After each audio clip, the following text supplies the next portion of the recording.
Hi, I'm Zach Stanley, a high school student in Singapore. Growing up in Turkey, I had various experiences with displaced persons, including Syrian refugees. Seeing and visiting refugees in refugee centers allowed me at a young age to understand their hardships, leaving a deep impression upon me. Now living in Singapore, I was naturally drawn to similar issues in Southeast Asia and was presented an opportunity to help refugees in Malaysia. Malaysia is host to thousands of refugees and asylum seekers from 50 countries, including Myanmar. With the help of the Geutanyoe Foundation, I learned more about this group and the issues they face. Having traveled to and interviewed refugees in Malaysia, my goal is to share their stories and educate others about the reality of the situation they face in order to advocate for alternatives to detention, especially for children. According to the United Nations Refugee Agency, or UNHCR, as of May of 2023, there were 110 million individuals that were forcibly displaced worldwide. This includes 35.3 million refugees. The 1951 Refugee Convention provides the internationally recognized definition of a refugee and outlines the legal protection, rights, and assistance a refugee is entitled to receive. UNHCR serves as the guardian of these documents. They also, quote, help governments translate them into national laws to ensure refugees are protected and can exercise their rights.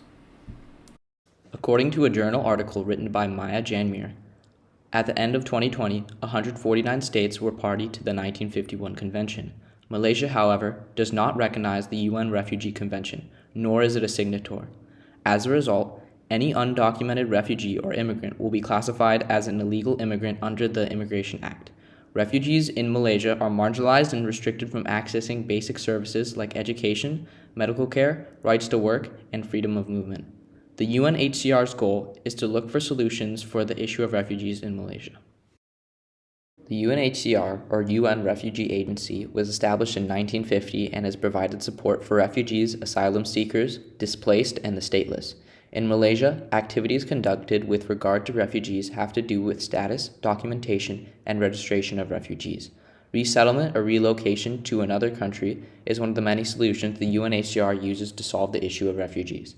In Malaysia, the UNHCR uses registration to determine one's refugee status, giving them a half discount on foreigner rates in governmental hospitals and protection from arrest. It does not, however, provide education or work rights. Now your existence is illegal, whatever you hold here. So, and this thing, their status now, impact on their education, their healthcare, on their movement, on their livelihood, everything.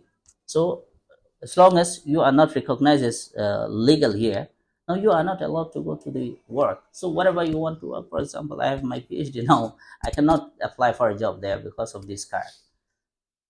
And yeah, there are so many other qualified people who can join any good sector to a job sector, but they cannot because of their this status. So There are around 184,200 refugees who are registered under UNHCR Malaysia and have a UNHCR refugee card. This number, however, does not account for the total refugees, as through the interview process I discovered that there are many living in Malaysia whom do not hold a UNHCR card or are currently in the process of registering. Many have described the registration as being a long and difficult process, with recorded time periods ranging from months to even 7 years. They said the visa procedure is very long. It's very long. We have to wait for many years. So when we come to Malaysia, so we have to go there, and we just go there and we just register our name, our details. Then we have to wait for them to call us for a appointment card. Those who are registered under UNHCR Malaysia are still at risk of arbitrary arrest, which is when an officer has doubts on whether you are criminal, undocumented, etc. As a result, they are imprisoned for 14 days. If you are undocumented, you will be sent to an IDC, or Immigration Detention Center. Those who are detained spend a prolonged amount of time in these IDCs. The conditions were described as deplorable and unsanitary. They Why keep do you think is that? they keep 100 people. Okay, in immigration camp, they keep in the room more than 100 people in one room. Well, and instead of keeping 100 people in a small room, I mean, it's not really that small, but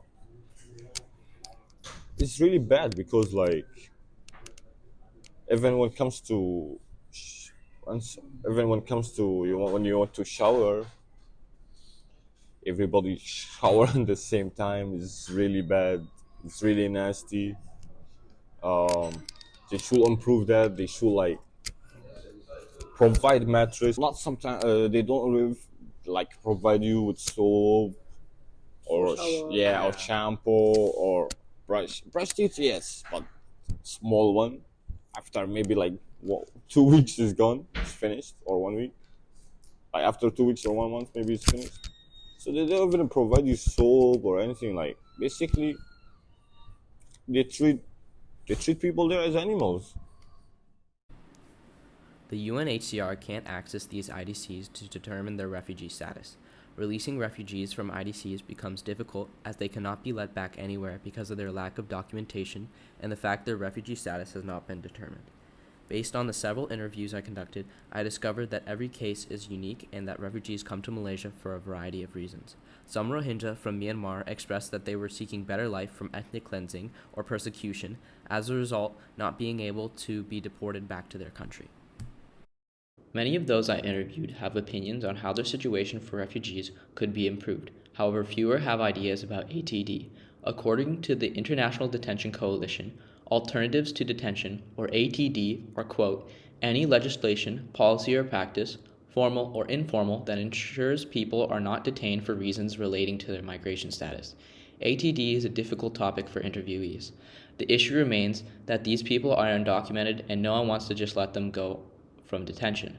The biggest idea that was presented was just letting the UNHCR access people in an IDC and confirm their refugee status. In Malaysia, what is currently being advocated for is ATD for children. It's quite difficult.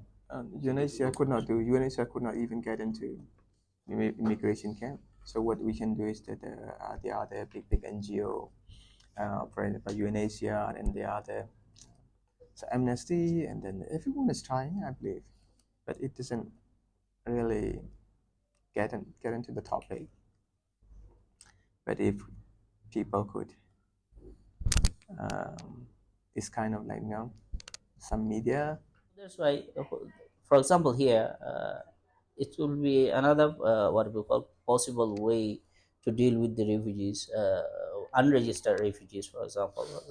If somebody is arrested, easily you can contact the UNHCR, and then if the UNHCR will interview and then check his what we call his background issues and then his current situation, so it can easily happen. So now, since lockdown 2019, 18 until now, there are some people in the refugee in the camps there, detention camps. So for a person to go there, and then after he come from there, after he is released from the camps, he will no longer live because during this time his health is not in good condition. So that's why it can be another possible way to cooperate with the UNHCR immediately after he. In working closely with the refugee organization called Geutanyoe Malaysia, I was able to conduct in-person interviews with refugees in Malaysia with the hope of sharing their stories, hardships, and to advocate for alternatives to detention, especially for children. In an effort to educate others, I have created this video and shared my interviews on my Refugee Realities website. It is the refugee work I've conducted in Malaysia and the projects I've completed to educate others that have inspired me to pursue a career in political science. A career that will take my interest in global issues and educate me to help others. Thank you for watching this video.